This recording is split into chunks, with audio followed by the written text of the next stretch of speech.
Series হারলেও শেষ ম্যাচে টাইগারদের দাপুটে জয়ে স্বস্তি প্রবাসী বাংলাদেশিদের। ছন্দ ধরে রেখে বিশ্বকাপেও দল ভালো করবে বলে বিশ্বাস। আইপিএল ফাইনালে জমকালো আয়োজনের পরিকল্পনা বিসিসিআই এর। শিরোপা নিশ্চিতে রাতে মুখোমুখি হবে কলকাতা নাইট রাইডার্স ও সানরাইজার্স হায়দ্রাবাদ।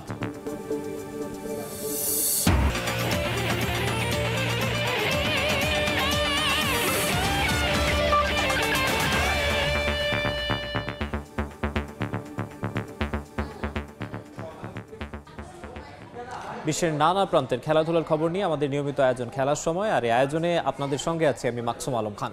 খেলার খবরে যাওয়ার আগে জেনে নেব ঘূর্ণিঝড়ের খবর।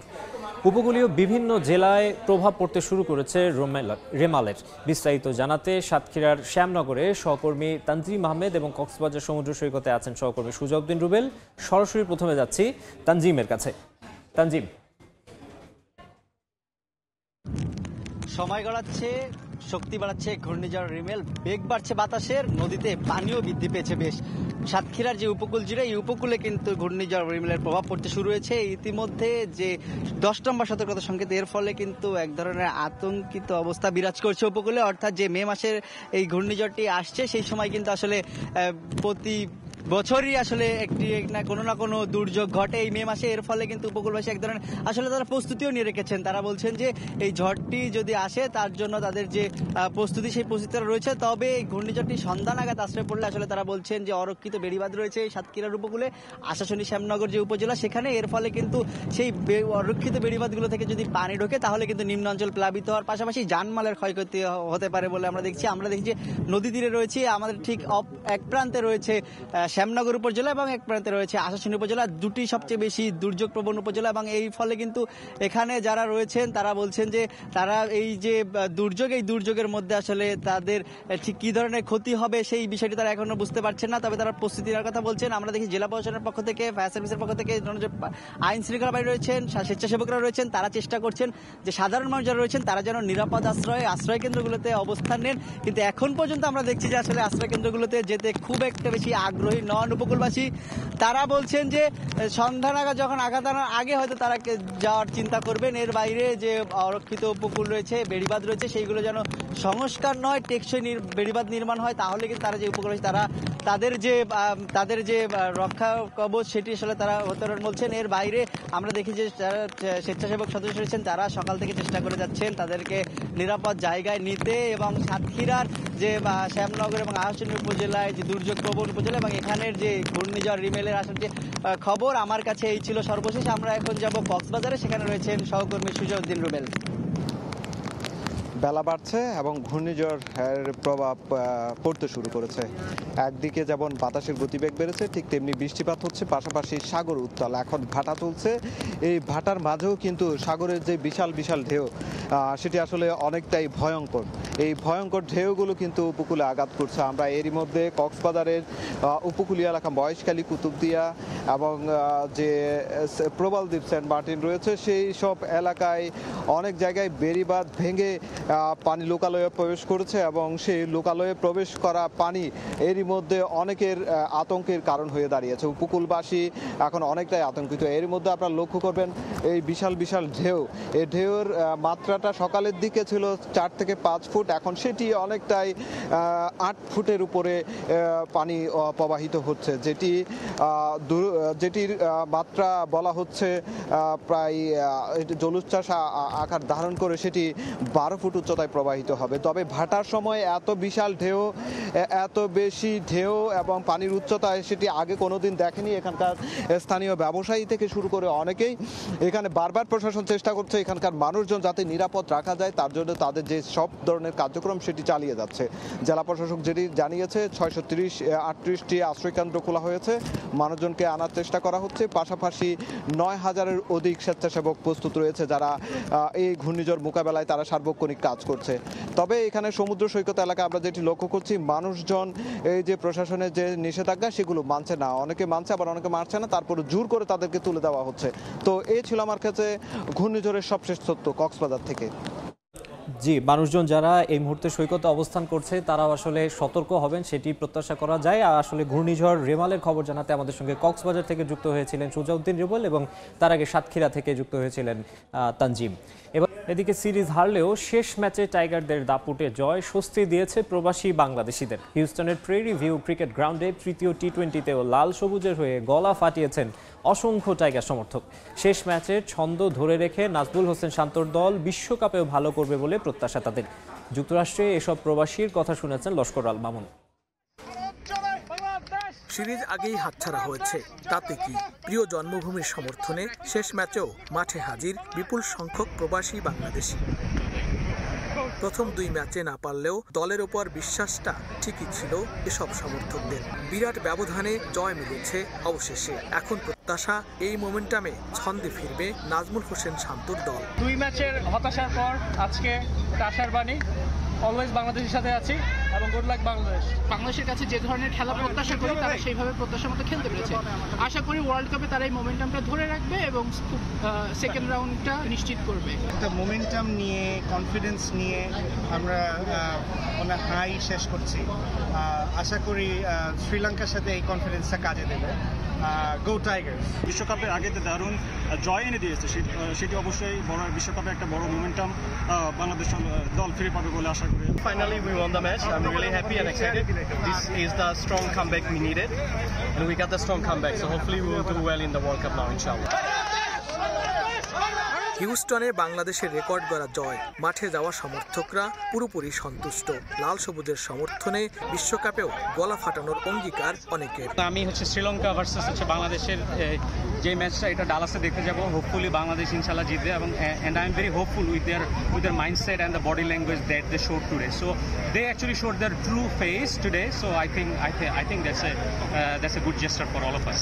ইউএসএ আমরা যারা প্রবাসী আছি তাদের সকলের সর্বোচ্চ দোয়া এবং সমর্থন আমাদের বাংলাদেশ টিমের জন্য থাকবে। আমরা ডালাসেও যাব, ডালাসে গিয়ে বাংলাদেশ এবং শ্রীলঙ্কা ম্যাচে বাংলাদেশের জন্য রুটিং করব। Let's see, go Tigers. কেবল দর্শক নয়, বিশ্বকাপ ভেন্যুতে পাওয়া প্রথম জয়ে স্বস্তি ফিরেছে ক্রিকেটারদের চোখে মুখেও। সমর্থকরা শেষ পর্যন্ত সাহস জুগিয়ে গেছে। দারুণ জয়ে সে কষ্টের প্রতিদানও মিলেছে। এখন লক্ষ্য সামনে এগিয়ে যাওয়া। হেসে খেলে দারুণ দাপুটে এক জয় পেয়েছে বাংলাদেশ। প্রিয় দলের কাছে এমন খেলাই তো দেখতে চায় কোটি দর্শক। তবে ক্রিকেটকে বলা হয় মহাগৌরবময় অনিশ্চয়তার খেলা। তারপরও এই জয়ের ধারা অব্যাহত রেখে বিশ্বকাপের মূল পর্বে প্রথম খেলায় শ্রীলঙ্কাকে হারিয়ে বাংলাদেশ খেলবে পরবর্তী রাউন্ডে, এমনটাই প্রত্যাশা ক্রিকেট প্রেমী সকলের। লস্কর আল মামুন, সময় সংবাদ, যুক্তরাষ্ট্র। আইপিএলের খবর, পর্দা নামতে যাচ্ছে আইপিএলের শিরোপার মঞ্চে লড়বে দুই জায়ান্ট, কলকাতা নাইট রাইডার্স ও সানরাইজার্স হায়দ্রাবাদ। ফাইনালের আগের দিন মাঠে আসলেও বৃষ্টি বাধায় অনুশীলন শেষ করতে পারেনি কেকেআর, আর বিশ্রামের সময় কাটিয়েছে হায়দ্রাবাদ। চিপকের উইকেটে ম্যাচের পার্থক্য গড়ে দিতে পারেন স্পিনাররা। ম্যাচ মাঠে গড়াবে বাংলাদেশ সময় রাত 8টায়। ভারতের চেন্নাই থেকে তারেক হাসান শিমুলের রিপোর্ট। ফাইনালের মহারণের আগে চিন্তার ভাঁজ আইপিএল কর্তাদের। বঙ্গোপসাগরে সৃষ্ট নিম্নচাপের প্রভাব পড়েছে চেন্নাইতেও। ম্যাচের আগের দিনই নমুনা দেখা গেল, অনুশীলনটা ঠিকঠাক করতে পারেনি শ্রেয়াস আইয়ারের দল। প্রথম কোয়ালিফায়ার্সের পুনরাবৃত্তি হতে যাচ্ছে চিপকে। তবে এবারের উইকেট স্পিনিং ট্র্যাক, তাই টসটা বড় ফ্যাক্টর হয়ে দাঁড়াবে ম্যাচের ভাগ্য নির্ধারণে। কলকাতার স্পিন শক্তি এগিয়ে রাখবে দলটাকে। পেস ইউনিটে চিন্তার কারণ ছিল মিচেল স্টার্ক, তবে দারুণ ছন্দে ফিরেছেন এই অজি। আন্দ্রে রাসেল, হর্ষিত রানারা নিজেদের দিনে বিপাকে ফেলতে পারেন প্রতিপক্ষকে। সাবেক কিংবা বর্তমান সবার চোখে এগিয়ে কেকেআর, কারণ এই মৌসুমেই আগের দুই দেখায় বড় জয় পেয়েছে দলটা। পশ্চিমবঙ্গের দলটা সবশেষ শিরোপার দেখা পেয়েছিল 2014 সালে। 2016 সালে একবারই আইপিএলের চ্যাম্পিয়ন হয়েছিল সানরাইজার্স। সেবার টাইগার পেসার মোস্তাফিজ হয়েছিলেন আইপিএলের উদীয়মান ক্রিকেটার। এবার একরকম ট্রাভিস হেড আর অভিষেক শর্মার ব্যাটে চড়ে ফাইনালের মঞ্চে। এ মৌসুমে রান বন্যা বইয়েছে সানরাইজার্স, ব্যাটাররাই গড়ে দিয়েছে মূল পার্থক্য। ফাইনালের মঞ্চে কঠিন পরীক্ষা অপেক্ষা করছে তাদের জন্য। চিপকের উইকেটে বলেই লড়াইটা মূলত হতে পারে বোলারদের মাঝে, তবে ফাইনাল বলেই ব্যাটিং পিচ হওয়ার সম্ভাবনাও উড়িয়ে দেয়া যায় না। প্রস্তুত চেন্নাই, প্রস্তুত ভারত। মহাফাইনালের আগে প্রস্তুতি সেরেছে কলকাতা নাইট রাইডার্স। তবে দিনটা বিশ্রামে কাটিয়েছে সানরাইজার্স হায়দ্রাবাদ। কেকেআরের 3 নাকি এসআরএইচের 2 সেটার নিষ্পত্তি হবে মাঠে। তবে ফাইনালের সব আয়োজন ভেস্তে যেতে পারে চেন্নাইয়ের বৈচিত্র্যময় ওয়েদারের কারণে। চিপাক থেকে তারেক হাসান শিমুল, সময় সংবাদ, চেন্নাই। আইপিএলের ফাইনালকে আকর্ষণীয় করতে সমস্ত প্রস্তুতি সম্পন্ন করেছে বিসিসিআই। গোটা গ্যালারি সাজানো হয়েছে কেকেআর ও হায়দ্রাবাদের রঙে। ফাইনালের আগে দর্শকদের মাতাতে থাকবে জনপ্রিয় pop band Imagine Dragon. Bollywood ও সাউথ সিনেমার তারকারাও থাকবেন গ্যালারিতে। তাছাড়াও বিভিন্ন ধরনের লাইটিং শোয়ের ব্যবস্থা করা হয়েছে। চেন্নাইয়ের এমএ চিদাম্বরম স্টেডিয়াম থেকে তারেক হাসান শিমুলের আরও একটি রিপোর্ট। বিশ্বের 1 নম্বর ফ্র্যাঞ্চাইজি লিগ কেন আইপিএলকে বলা হয় তার ধারণা পাওয়া যাবে যে কোনো একটা ম্যাচ দেখলেই। আর সবচেয়ে জনপ্রিয় ফ্র্যাঞ্চাইজি লিগের ফাইনাল যখন সামনে, তখন প্রস্তুতি নিয়ে কোনো ধরনের ঘাটতি নেই আইপিএল কর্তৃপক্ষের। এরই মধ্যে গোটা স্টেডিয়ামকে সাজানো হয়েছে এবং কি আইপিএলের যে ব্র্যান্ডিং লোগো আছে সেই ব্র্যান্ডিং লোগোর কালারে কিন্তু পুরো স্টেডিয়ামকে রঙিন করা হয়েছে।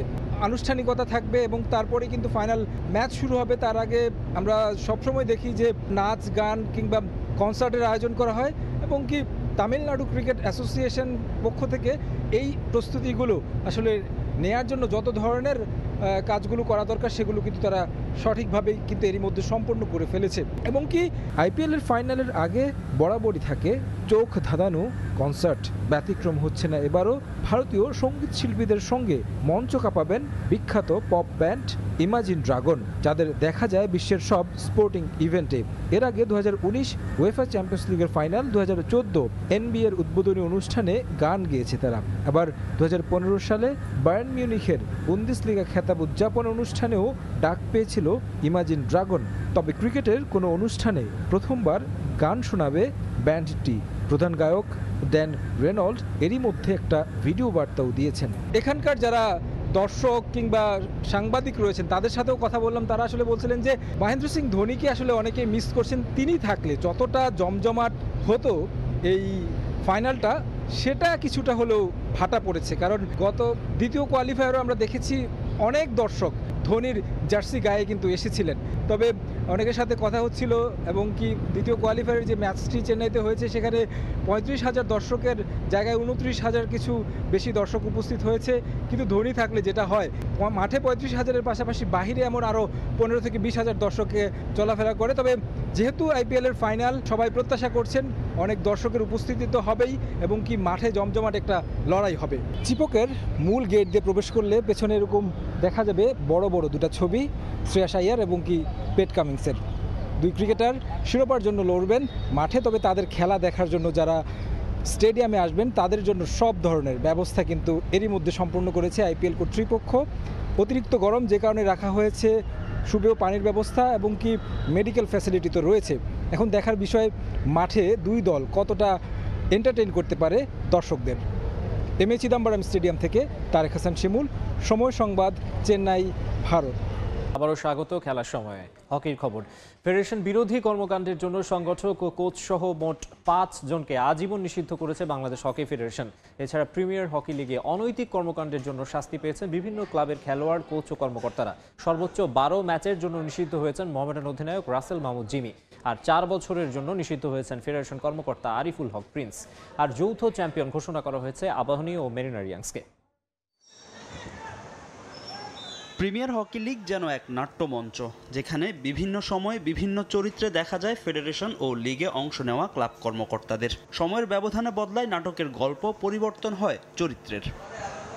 পয়েন্ট টেবিলের শীর্ষে থেকে লিগ শেষ করে মেরিনারিয়ান্স ও আবাহনী। দুদলকে দেওয়া হয় যুগ্ম চ্যাম্পিয়নের প্রস্তাব, তবে তা গ্রহণ না করে প্লে অফ খেলে একক চ্যাম্পিয়নের কথা জানায় দল দুটি। বেশ কয়েকবার আমন্ত্রণ করেও সাড়া না পাওয়ায় শেষ পর্যন্ত ক্লাব দুটির সম্মতিতে যৌথ চ্যাম্পিয়ন ঘোষণা করে ফেডারেশন।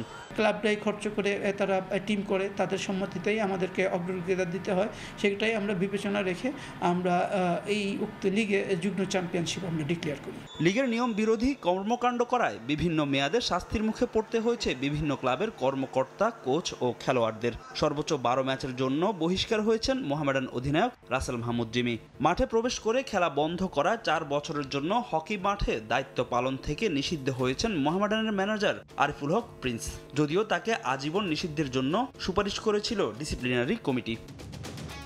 আর্থিক জরিমানার মুখে পড়তে হয়েছে 3টি ক্লাবকে। বাংলাদেশ এসসিকে 50,000 টাকা, আজাদ ও অ্যাজাক্স ক্লাবকে গুনতে হবে 25,000 করে। নির্বাহী কমিটির বৈঠকে আজীবন নিষিদ্ধ করা হয়েছে মোহামেডানের উপদেষ্টা কোচ গোবিনাথ কৃষ্ণমূর্তি ও ক্লাবটির পরিচালক জামাল রানাকে। বাংলাদেশের হকিকে যদি কেউ যেন ছোট করতে না পারে, সেই দেখে সকল কিছু চুলচেরা, অযাচিত, অনর্থক যে সকল মানুষ সোশ্যাল মিডিয়াতে এই সকল বিষয় নিয়ে কুৎসা রটিয়েছে, তাদের বিরুদ্ধে ব্যবস্থা গ্রহণ করেছে। ডিসিপ্লিনারি কমিটির এসব সিদ্ধান্ত পাশ হয়েছে হকি ফেডারেশনের কার্যনির্বাহী কমিটির বৈঠকে। তবে সাজাপ্রাপ্তদের প্রত্যেকেরই রয়েছে আপিল করার সুযোগ। ফাহিম ইসলাম, সময় সংবাদ, ঢাকা। খেলার সময় শীর্ষ সংবাদ জানিয়ে দিচ্ছে আরেকবার। আইপিএল ফাইনালে জমকালো আয়োজনের পরিকল্পনা বিসিসিআই এর। শিরোপা নিশ্চিতে রাতে মুখোমুখি হবে কলকাতা নাইট রাইডার্স ও সানরাইজার্স হায়দ্রাবাদ।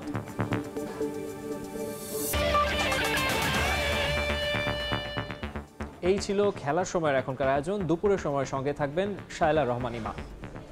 ধন্যবাদ মাকসুম। দুপুরের সময় নিয়ে ফিরছি কিছুক্ষণ পর, সঙ্গেই থাকুন সময়ের।